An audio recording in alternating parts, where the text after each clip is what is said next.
Coucou les petits chats, nouvelle guidance aujourd'hui.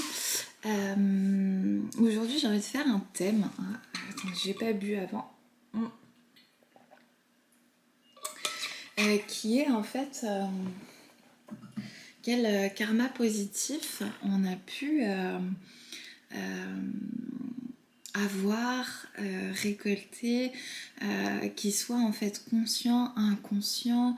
Le karma, selon en fait la tradition hindouiste, hein, c'est en fait la somme de nos pensées, nos actions, et aussi ça intègre pour ceux qui croient les vies antérieures.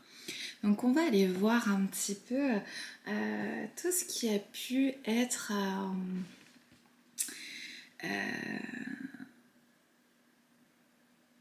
attiré, tout ce qui s'attire à nous au niveau du bon karma, du karma positif. On fera peut-être le négatif la semaine prochaine, mais là un peu de positivité avec ce temps, ça peut nous faire du bien. Allez, on est parti. On est parti. En plus, je suis attirée vers l'oracle d'Anka pour libération des états d'âme et nettoyage de la mémoire cellulaire. Donc, qui est un jeu costaud au niveau des énergies. Donc, on va aller voir un petit peu, mais là, on est en positif. On peut se détendre.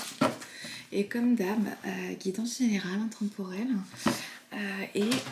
Si vous voulez une guidance personnalisée, mon mail est juste en dessous de la description. On est parti.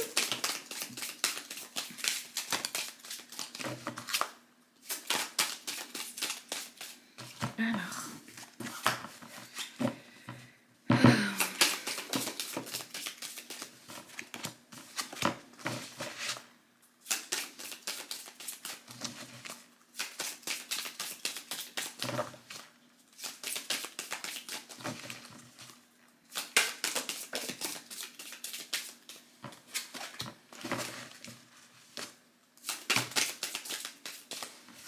Ok.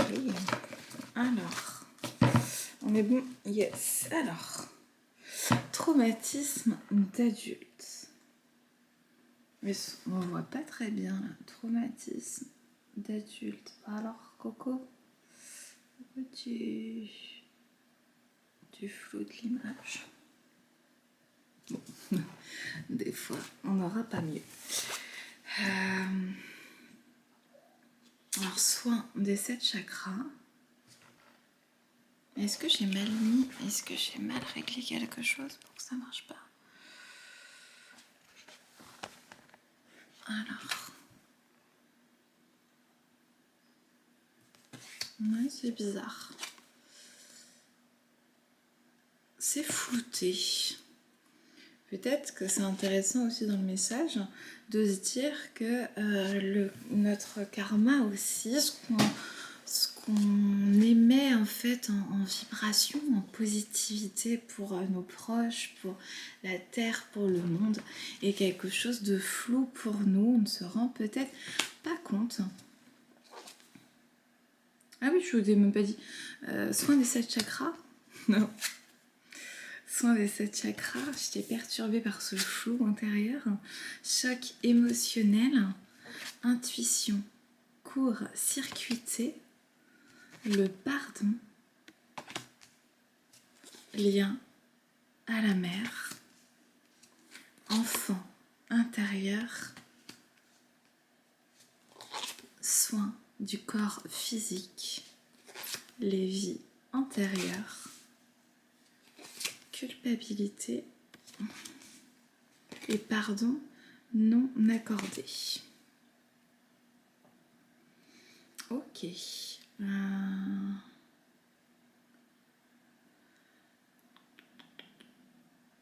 Ok, je vais aller compléter le message. Oh là là là là. Je vais aller compléter. Alors ça saute les gars. Hop. Je vais aller compléter le message avec l'oracle de la guérison de l'âme et voir un petit peu ce qu'on ajoute à tout ça et se donner un fil directeur.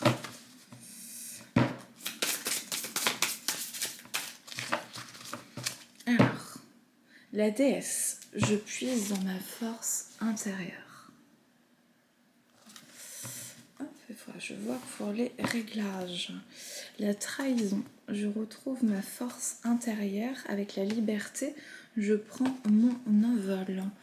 Eh bien, c'est parti, on va se plonger dans la guidance.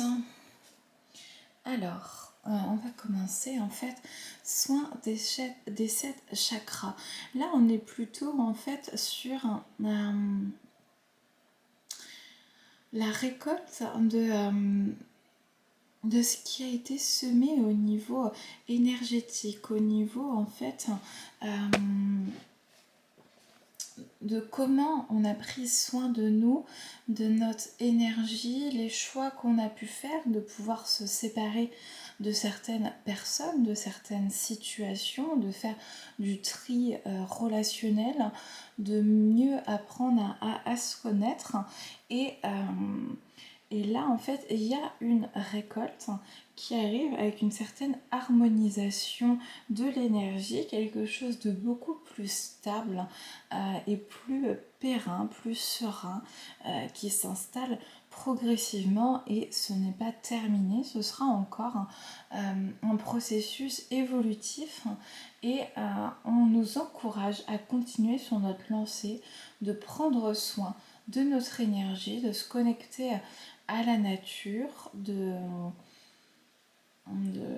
pratiquer des activités qui font du bien au corps, à l'esprit et à la communauté, pourquoi pas. En fait, sur les chocs émotionnels, ce que j'entends, c'est plutôt la réaction qu'on a pu avoir face à certaines situations, certains mots, certains regards désapprobateurs, méprisants, qui nous enseignent quelque chose sur nous à chaque fois.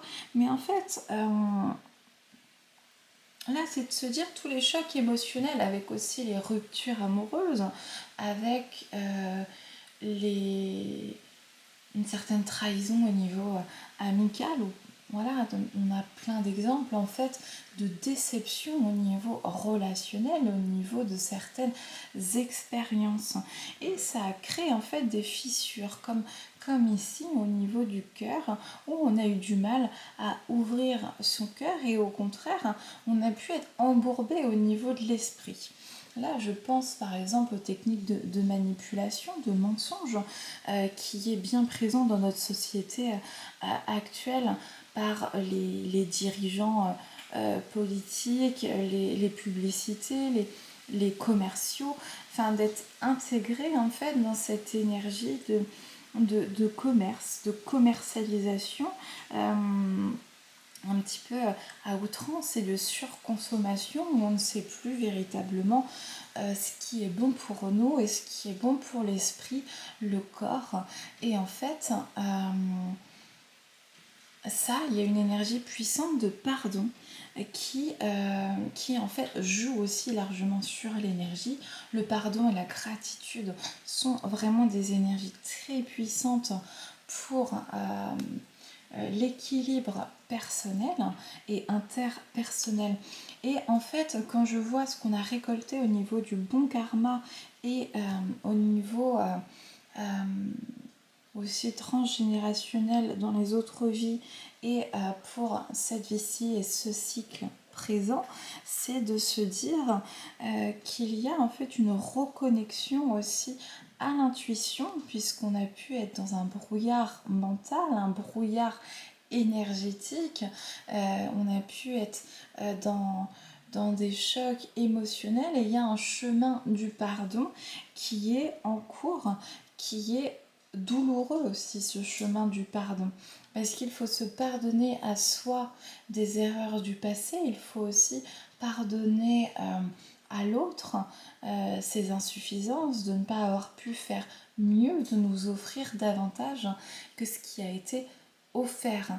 Donc c'est un chemin vraiment très courageux, très douloureux, où on a besoin de se connecter à sa part d'ombre, sa part de lumière aussi, pour aller puiser en fait dans le côté apprentissage, les leçons que ça a pu m'apprendre d'être dans ces situations, de positiver et de rester dans un état d'esprit positif, d'avancer et d'y croire encore, hein, malgré en fait un cœur brisé et un flot artistique permanent. Donc déjà, bravo d'avoir tenu aussi longtemps pour certains. Ça a été très long, très tortueux, avec beaucoup d'expériences douloureuses, beaucoup de séparations qui ont pu créer un vide en soi, un vide de sens, un vide de... et d'être confronté aussi à la solitude, à devoir faire face seul au chemin qui est le nôtre. Donc bravo pour toutes les décisions qui ont un impact vraiment positif sur votre instant présent et votre futur. Et en fait, quand on voit ça au niveau transgénérationnel, il y avait un lien à la mère. C'est-à-dire que au niveau de la lignée maternelle, il y a un héritage et cet héritage n'a pas été en fait, ce travail énergétique, ce travail karmique a été transmis. C'est-à-dire que la mère n'a pas fait le processus de libération, de pardon et en fait n'a pas spécialement pris soin de son énergie. Il y avait peut-être un schéma sacrificiel, aussi de la manipulation, du mensonge, des violences physiques, verbales et elle n'a pas fait le choix en fait de transcender ses souffrances, d'aller au-delà de ce qu'elle avait hérité. Et comme il y avait cette éducation et ce modèle familial, ça a pu mettre beaucoup plus de temps de se déconditionner. C'était Einstein qui disait on m'a conditionné pendant 20 ans, j'ai mis 20 ans aussi à réaliser le déconditionnement. Donc là, bravo, parce que le déconditionnement a été véritablement enclenché et est sur une très très belle voie de guérison. En fait, ça a beaucoup touché à notre enfant intérieur. C'est là où la souffrance peut être patente et donc on peut avoir des rencontres qui nous réveillent de manière profonde des souffrances. Qui datent de l'enfance et qui n'ont pas pu être exprimés, qui ont dû être réprimés, mis sous le tapis jusqu'à temps que nous soyons prêts véritablement à accepter et à délivrer cette douleur. Ce qui peut provoquer de très très lourdes douleurs physiques. Regardez où vous avez mal dans votre corps et regardez un petit peu la signification symbolique, spirituelle de cette douleur pour voir un petit peu, elle est reliée à quelle émotion, elle est reliée à quel blocage, quel chakra. Il y a des choses sur internet qui renseignent un petit peu sur ces douleurs et voir un petit peu ce que le corps est en train de travailler, puisqu'une douleur physique qui est réveillée libère aussi, aide à libérer les énergies qui ont pu être enfouies et véritablement mises sous un tapis quand on était tout jeune, qu'on en ait conscience ou non, qu'on ait les souvenirs ou non, ça n'a pas d'importance. La mémoire du corps, elle, se souvient. Le corps ne ment jamais. Et donc, si on résume déjà cette première ligne comme ça, c'est tout un processus où il y a eu une décision ferme de prendre soin de soi, de ce retour à soi, de ne plus donner son cœur comme ça, son corps, son énergie à des personnes, à des situations qui ne correspondaient pas à nos propres vibrations.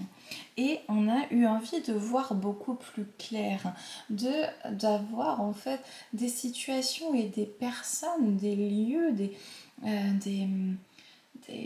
un chemin en fait qui soit beaucoup plus aligné avec nous. Donc on a dû tant se protéger et guérir au niveau du cœur qu'au niveau de l'intuition du chakra du troisième œil. Et donc, grâce en fait à cette priorisation, il y a eu un travail de pardon qui a été enclenché avec aussi toutes les étapes du deuil nécessaires à ce pardon qui est au début dans un déni, de la colère, de la tristesse, pour arriver à une forme d'acceptation et de libération. Et là, il y a un lien véritablement au niveau transgénérationnel avec la mère. Et ça a pu avoir des conséquences en fait sur l'enfant qui était en nous et qui reste en fait toute la vie en nous et que nous devons aussi choyer et guérir au fur et à mesure, tout en prenant soin de notre corps physique.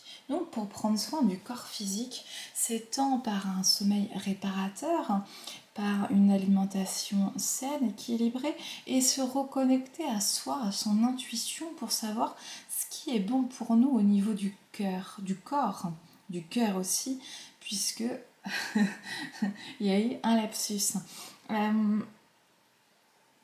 Et en fait, c'est de se reconnecter à nos besoins fondamentaux au niveau du corps. Est-ce que là, j'ai besoin plutôt de faire de l'exercice, d'être en mouvement, ou au contraire, à des moments, est-ce que j'ai besoin de plus de repos? Pourquoi pas des automassages, de me faire aussi des soins énergétiques avec l'aide de lithothérapie, de pierres, de professionnels, toute autre technique qui peut aider en fait à prendre soin de mon corps.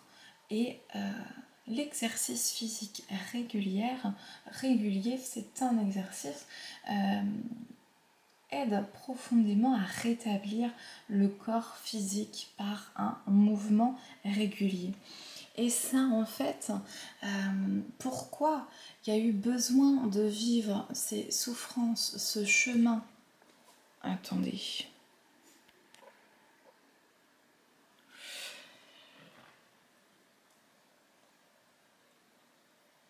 Ouais, c'est un peu plus net. Bon, je ne sais pas en fait.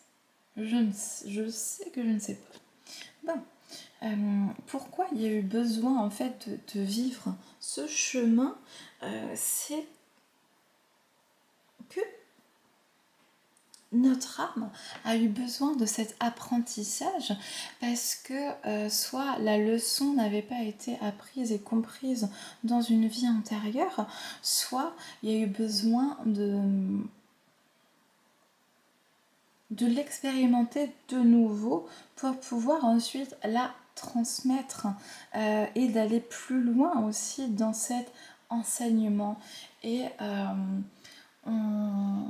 on dit aussi que Dieu, l'univers, la source utilise ses meilleurs soldats en mettant des épreuves et des expériences les plus douloureuses pour pouvoir les transmuter et pour pouvoir les guérir et ensuite aider d'autres personnes à en faire de même.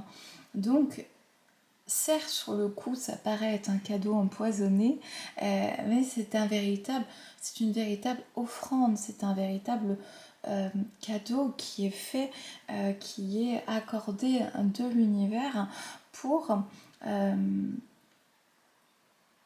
accéder à sa propre vérité intérieure, accéder à soi. On retrouve un peu cette philosophie dans la philosophie essénienne où on doit d'abord apprendre à se connaître soi-même pour ensuite pouvoir enseigner et aider d'autres personnes. Et là, en fait, c'est de se dire qu'il y a des expériences,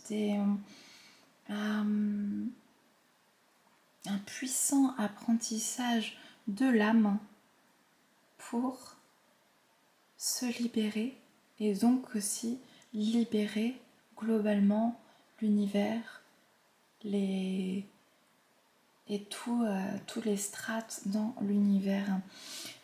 Parce qu'en fait, là, c'était plutôt relié aux vies antérieures. Il y avait cette forme de culpabilité. Donc, si vous avez pu ressentir fortement de la culpabilité dans votre début d'incarnation, eh bien, c'était relié en fait à une vie antérieure où il y avait de la culpabilité et un pardon non accordé sur une situation quelconque. On pourra aller creuser un petit peu pour voir en fait cette culpabilité et ce pardon non accordé juste après. Voilà. Donc on va creuser en fait un petit peu sur quel est ce sentiment de culpabilité, d'où il venait et pourquoi notre âme n'avait pas réussi aussi à transcender et à accorder ce pardon. Et ça veut dire que ce travail a été mené dans cette vie, qui a forcément encore des couches à transmuter, à transiter dans cette vie-là. Mais plus on avance en fait sur le chemin, plus les couches et les apprentissages se font dans la douceur, dans la bienveillance, dans l'amour. Et c'est de plus en plus facile et facilité par le travail interne que de rejouer en fait certaines souffrances. Puisque les souffrances et les traumatismes ne disparaissent pas vraiment, c'est comme une cicatrice, je me brûle, j'ai une cicatrice, ou je me fais opérer, j'ai une cicatrice.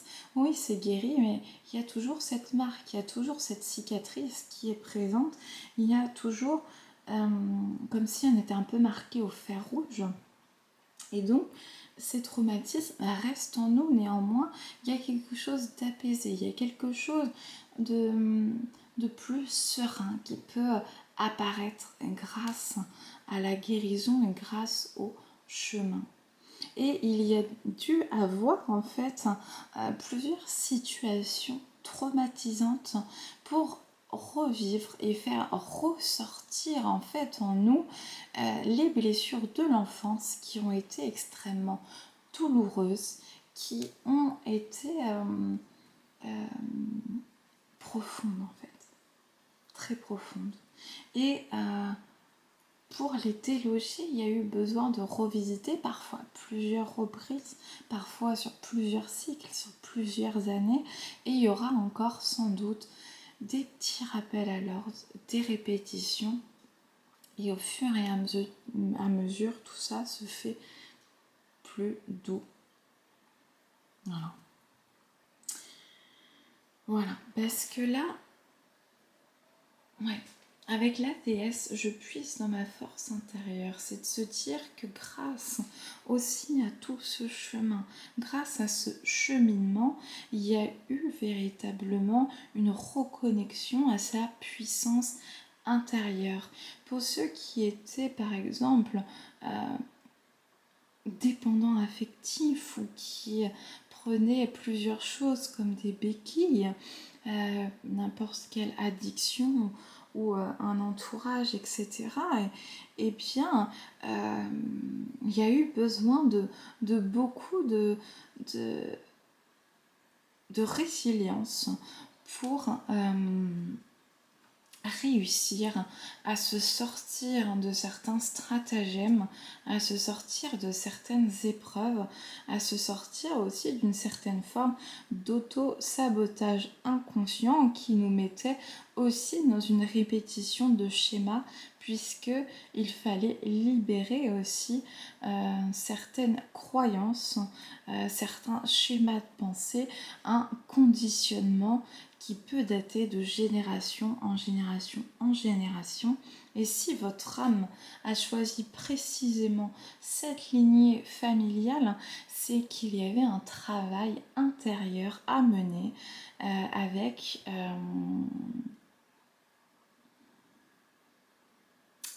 ces blessures-là et ces expériences de vie pour pouvoir transcender et être en fait la meilleure version de soi-même.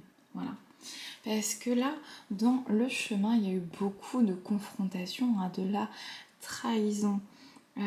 Et quand on reste dans une situation où finalement on ne se connecte pas à notre intuition, où on est tenu peut-être que par les sentiments que l'on a envers une personne, envers une situation, envers un statut social par exemple, et qu'on reste soit par confort, conformiste, sécurité, la seule personne que l'on trahit, c'est soi-même. Voilà. Et il y a eu énormément de trahisons faites à soi-même et qui ont été déclenchées par autrui, par les situations, par les événements pour nous rappeler à l'ordre et nous demander de ne plus nous trahir nous-mêmes.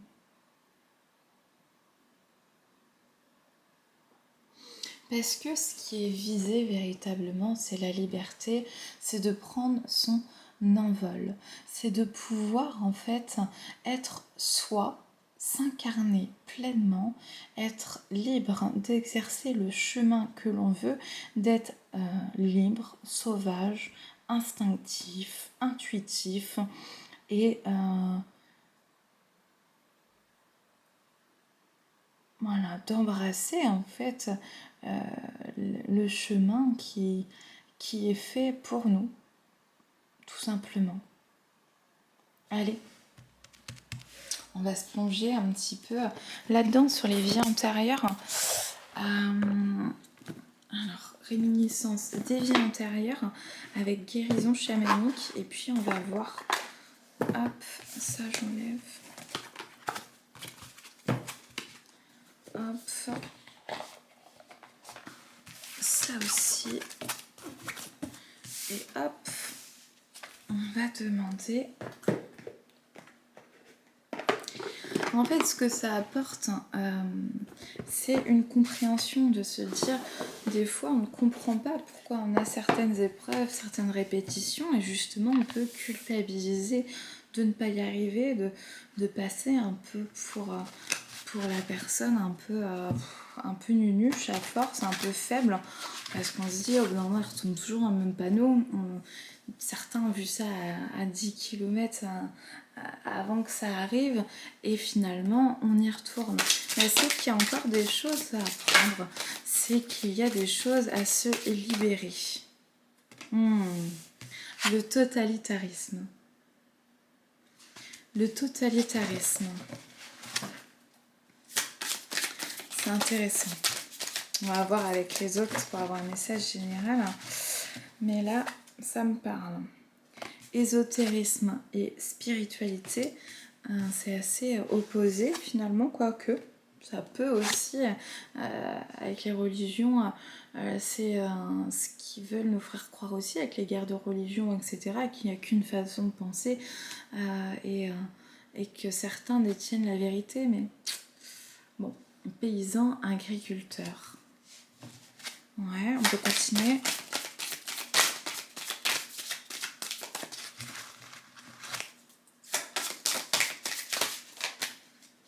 Ça, non? Non. Oui, ouais, ok. Ok, alors on prend les deux là, et après c'est bon? Yes, celle-là aussi, oui. La révolution industrielle, ok. Alors, les pays celtiques, là c'est quoi? Bourreau. Ouais, ok. Le royaume de l'Atlantide.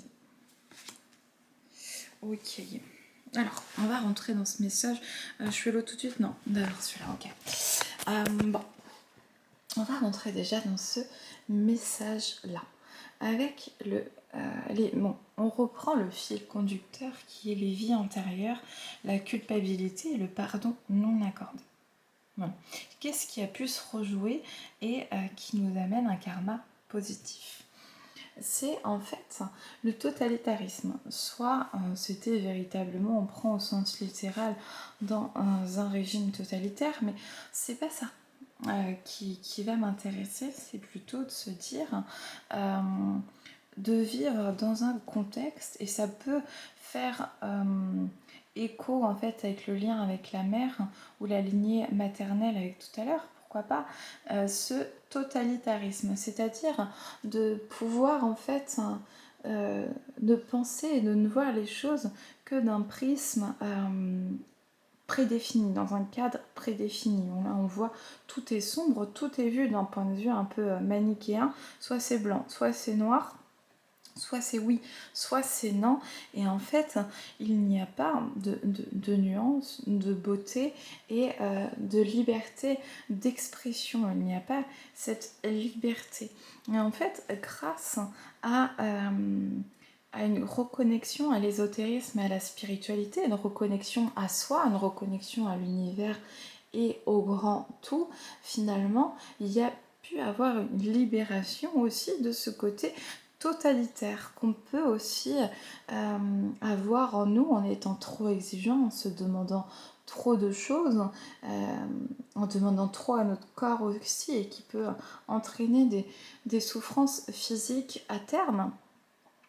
Et bien là, avec cette reconnexion en fait à l'énergie, à l'intuition, à l'énergie du cœur, à ce qui nous fait vibrer, et bien c'est comme si il y avait le schéma un petit peu familial et le schéma aussi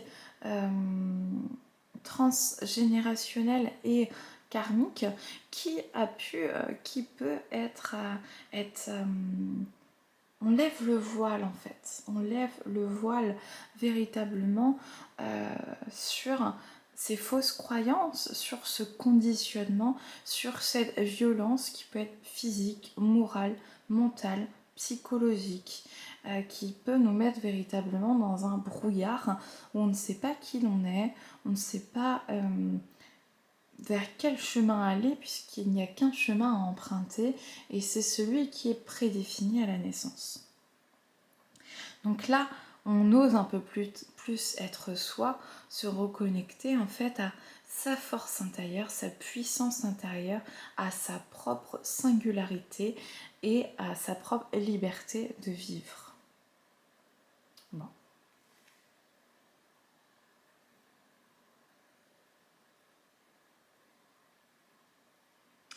Paysans et agriculteurs.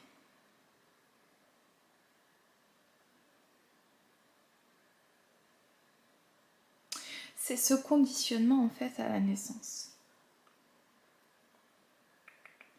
Ce conditionnement à la naissance qui nous oblige en fait avec le déterminisme social de rester dans un dogme, dans une place déterminée qui a été déterminée soit de génération en génération, soit de naissance. Il y a un film là-dessus où on doit choisir en fait, comment ça s'appelle ça? On doit choisir entre quatre groupes sociaux. C'est soit en fait un groupe social, les intellectuels, soit l'autre groupe social, c'est les plutôt sur la force physique. L'autre groupe social, ça va être les altruistes, et il y a un autre groupe social, et il y en a qui sont divergents, voilà, les divergents. Qui peuvent rentrer finalement dans les quatre catégories. Et c'est comme si en fait aussi notre société globalement nous invitait à nous casifier, à nous codifier et à nous faire rentrer dans une case. Si tu es ceci, tu resteras ceci. Et sinon, on peut paraître aussi instable, indéterminé, peu importe quel adjectif on met à tout ça. Et là, c'est un exemple de se dire paysan, agriculteur. Ça peut être d'autres métiers aussi. Et ce conditionnement est aussi mené avec l'endroit où l'on est en fait. Comme si ce déterminisme social était avait des frontières aussi. Voilà, pour les familles de médecins, on doit être médecin, pareil pour les dentistes. Là, paysans agriculteurs, on remet ça. Et là, pareil, de se dire on doit se sentir anglais, on doit se sentir écossais, on doit se sentir français pour ceux qui vivent en France, qui sont nés en France. Et en fait, on pourrait aller au-delà et de se dire je me sens vivant en fait, je me sens connecté à l'énergie de la terre, je me sens connecté à mes prochains qui sont mes frères et mes sœurs, qui sont mes semblables, peu importe quel terme on emploie. Et en fait, c'est comme si euh, ce totalitarisme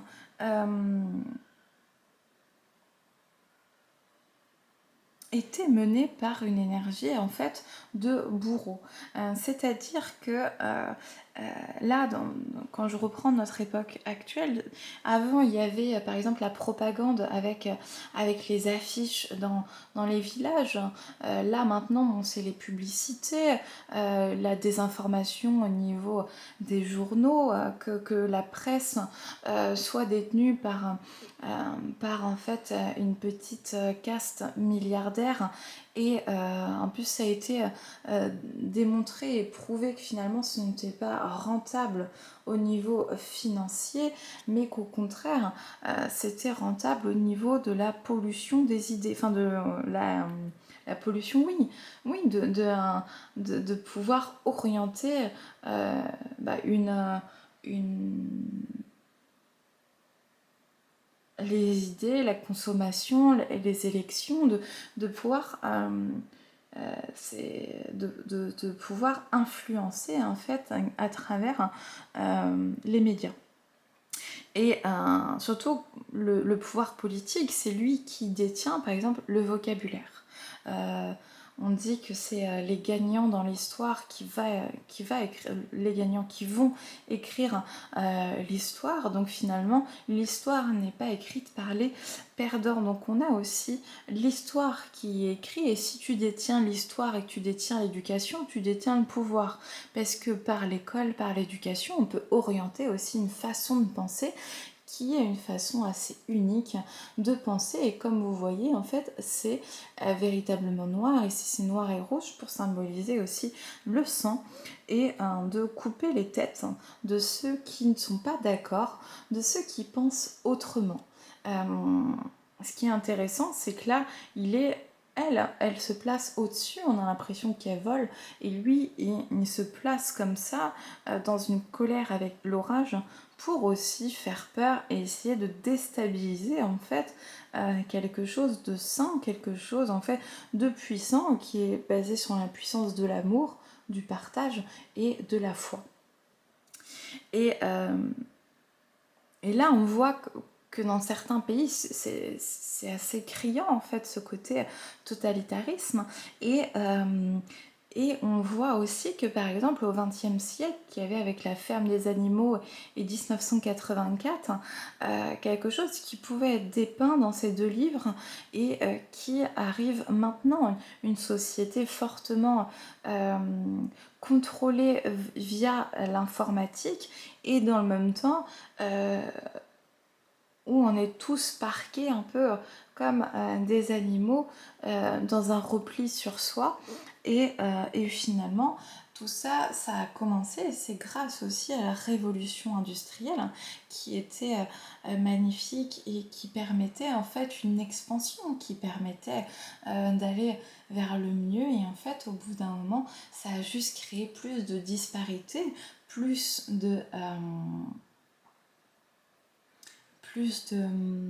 d'inégalités entre les personnes et, et au fur et à mesure l'humain s'est déconnecté de lui-même, s'est déconnecté de sa propre personnalité, de ses propres besoins. Là on voit avec le royaume de l'Atlantide, elle est dans son plus simple appareil, elle est nue, elle est dans sa pleine puissance où elle tient une pierre de guérison en train de faire soit une danse. En fait, ils étaient connectés à l'énergie de guérison, ils pouvaient s'auto-guérir et il y avait de l'entraide où chacun avait un rôle dans le village et dans le royaume et où tout le monde était relié, connecté. On peut penser au film Avatar aussi dans ce monde-là. Et en fait, c'est même le vocabulaire ou la stigmatisation qui est faite sur les sorcières, sur la sorcellerie, sur aussi l'ésotérisme et la spiritualité, cette stigmatisation qu'il peut exister, fait partie aussi d'un plan pour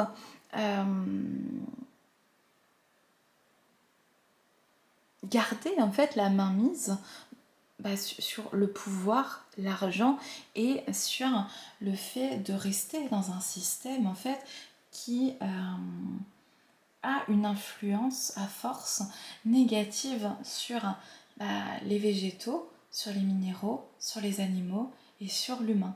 Il y a de plus en plus de maladies, de plus en plus d'antidépresseurs qui sont utilisés, de plus en plus de moyens de compensation quelconque.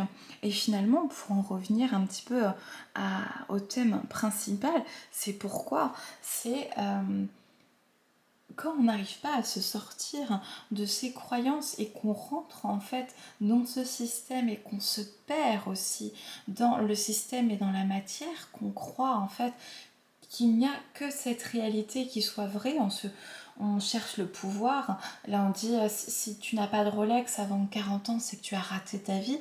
Et est-ce que on retrouve plein de personnes, c'est là où on voit la crise de la quarantaine, cinquantaine, qui en fait ont tout matériellement et finalement il y a un vide de sens. Et c'est ce sentiment de culpabilité et de pardon non accordé est relié en fait à se dire est-ce que je ne perds pas mon temps, est-ce que en fait tout le temps que j'ai perdu à être en décalage avec moi-même, à faire semblant d'être un caméléon et à vouloir, pour être intégré, de faire plaisir, de dire oui alors que j'ai envie de dire non, de dire non alors que j'ai envie de dire oui, de ne pas oser, de ne pas s'affirmer. Et en fait, tout ça, ça porte quelque chose où on s'éteint aussi progressivement et on s'en veut. On porte une culpabilité aussi de ne pas être assez, de ne pas être suffisant, de ne pas être à la hauteur. Et en fait, c'est aussi cette déconnexion par rapport à une certaine réalité en fait, une certaine simplicité, un retour à la terre, un retour à la simplicité, oui, à quelque chose de plus... Et la simplicité, ce qui est intéressant, c'est que politiquement parlant, on parle de décroissance, comme si c'était quelque chose, en fait, vu d'un point de vue péjoratif. Et en fait, c'est plutôt de se dire, ce choix du vocabulaire est intéressant, c'est de s'interroger en fait, surtout pour soi, pour sa famille, pour son entourage, pour son environnement, pour son chemin, de se dire qu'est-ce qui vibre avec moi. Et si certaines choses vibrent avec moi alors que c'est pas spécialement bon pour moi, et c'est ok de le garder. Il n'y a pas à se culpabiliser. En fait, des fois, quand on prend conscience en fait de certains de certains comportements compensateurs, on a envie tout de suite d'un coup de baguette magique en claquant des doigts de changer, d'arrêter un certain comportement et de se faire violence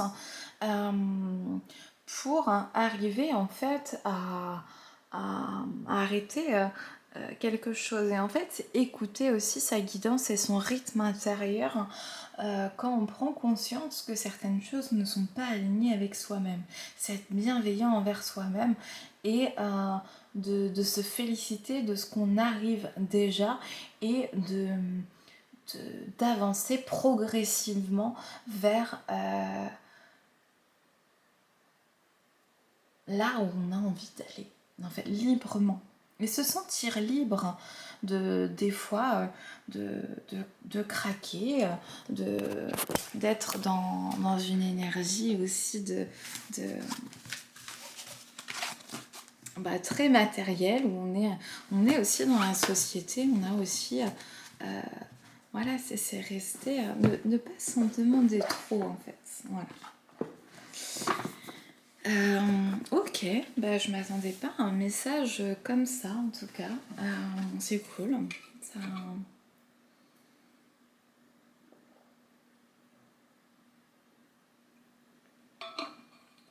Donc si je récapitule un petit peu, c'est te dire qu'il ne faut pas oublier qu'on est donc à une époque donnée, dans une société donnée, et quand on descend dans le microcosme, dans une famille donnée, dans un village ou une ville donnée, avec les moyens qu'on nous a donnés aussi, essayer d'apprendre à cheminer progressivement et de prendre le temps aussi de se reconnecter à nous-mêmes, reconnecter à nos besoins fondamentaux et de remettre en cause ce qui ne nous convient pas au niveau de la matière et faire un pas de côté pour soi. Voilà, là je suis persuadée que la révolution se fait au sein des foyers et que finalement progressivement chacun en fait réfléchit. Depuis le confinement ça a dû s'accélérer avec une introspection un petit peu forcée, de se dire qu'est-ce qui est bon pour moi et de tâcher de trouver du sens et de se reconnecter à plus de douceur, de créativité, de liberté. Et tout ça, c'est un mouvement en plein essor. Ok. Gaïa, notre terre-mère. Et oui, je pense que vous l'aurez compris, je suis très attachée à défendre notre terre d'accueil, Gaïa, qui se meurt, voilà. On voit ça au niveau des glaciers, par exemple. On voit aussi de plus en plus de catastrophes naturelles. On voit que la Terre rentre en réaction par rapport à ce qu'on fait, ce qu'on lui fait vivre au niveau mondial. Et nous avons une responsabilité collective et individuelle. Et comment pouvoir être au plus juste pour nous, tout en respectant la nature et en restant connecté. En fait, comment donner ce qu'on reçoit. Voilà. La chamane. Je suis une chamane natant moderne. J'ai cette intime conviction que nous pouvons tous nous auto-guérir et nous avons tous du magnétisme. Donc après, il y avait dans les anciennes traditions des personnes qui maniaient en fait le pouvoir des plantes, maniaient, qui avaient cette connaissance empirique de la guérison, et c'est eux les guérisseurs, et d'autres, chacun avait son rôle voilà, dans la société. Et en fait, là, c'est comment me reconnecter avec ma puissance comment je peux me guérir avec les moyens que j'ai. Juste en rentrant, par exemple, on parlait de guérison du corps physique tout à l'heure, en rentrant dans le mouvement primordial, dans certaines postures, dans certaines positions, j'aide déjà et j'accompagne mon corps à guérir. En ayant une alimentation saine et équilibrée, j'accompagne aussi mon corps et mon énergie à vibrer de manière plus haute. Et là, si par exemple certains sont intéressés par le tambour chamanique, je dis ça parce que je m'y mets bientôt. Donc tambour chamanique, pareil, c'est facile de rentrer en transe et de, de, de, de pouvoir faire cette introspection et de se connecter à son corps pour voir les mots et juste faire une méditation en fait peut aussi aider par le pouvoir des pierres. Quels sont les moyens à ma disposition pour retrouver cette énergie de guérison et on va aller lire, voilà. Moi j'ai envie de lire cette chamane. Ah, j'ai acquis de nombreuses vies. Il est temps pour moi de me reconnecter à ma véritable nature. Être chaman est avant tout une histoire de cœur et de partage. Un chaman enseigne et transmet son savoir dans la bienveillance et dans l'authenticité avec respect et amour. Je peux communiquer avec tous les esprits de la planète. Je suis l'intermédiaire entre le monde visible et invisible. Je puise ma force dans la nature qui m'entoure. Je joue du tambour. Je me connecte à mon animal totem. Comme la louve, j'exprime mon côté sauvage. Je réunis ma tribu, je me fie à mon intuition. Je guide les autres en délivrant les messages de mon âme et je reprends ma liberté. Aujourd'hui, je me remets en chemin vers ma mission d'âme. Je suis un chaman des temps modernes.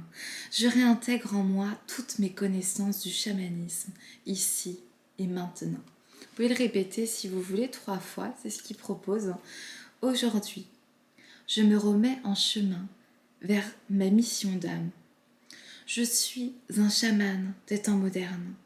Je réintègre en moi toutes mes connaissances du chamanisme, ici et maintenant. Aujourd'hui, je me remets en chemin vers ma mission d'âme. Je suis un chaman des temps modernes.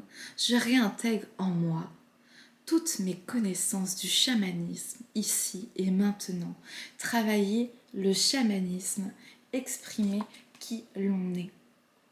Et en fait, un chanteur, un danseur, un artiste, un peintre, un cuisinier, un boulanger, un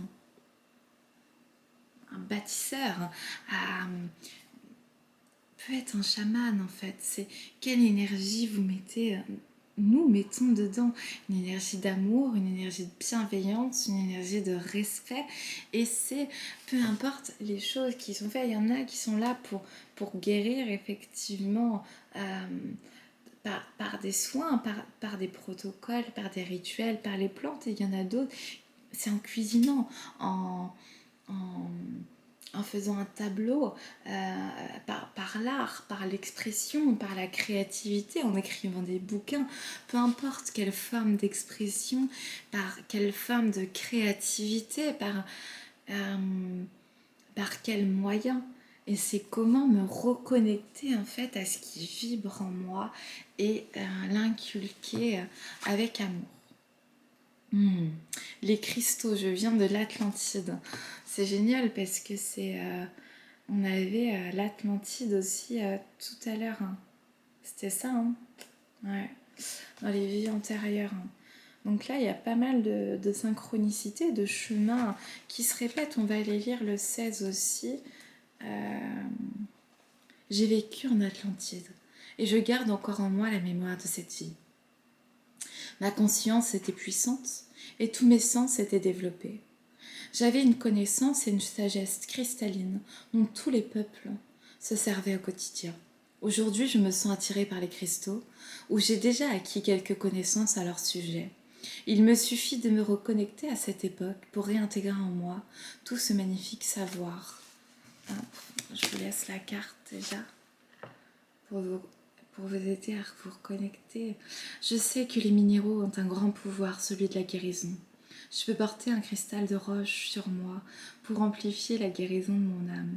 Je réalise des soins énergétiques avec les cristaux en me connectant au savoir et à la vibration de l'Atlantide. Là, vous pouvez répéter 3 fois avec moi. Aujourd'hui, je me connecte à l'Atlantide et en récupère toute la sagesse et toutes les connaissances ancestrales ici et maintenant. Aujourd'hui, je me connecte à l'Atlantide et en récupère toute la sagesse et toutes les connaissances ancestrales ici et maintenant. Aujourd'hui, je me connecte à l'Atlantide et en récupère toute la sagesse et toutes les connaissances ancestrales ici et maintenant. Je m'entoure de cristaux. Et le 4, avec Gaïa, on va aussi lire. La planète Terre Gaïa m'a donné la vie, car c'est elle qui a choisi de m'accueillir en son sein. Je suis son enfant. Je fais partie d'elle et elle fait partie de moi.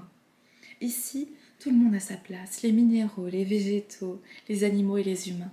Nous cohabitons tous ensemble sur cette terre. Nous avons tous besoin des uns des autres pour exister. Gaïa vibre la paix et l'amour. Je suis une belle âme, bienveillante et lumineuse. Il est temps de voir la beauté qui émane partout autour de moi, mais surtout en moi.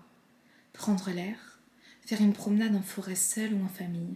Je me relie à Gaïa en méditant, les pieds nus dans la terre.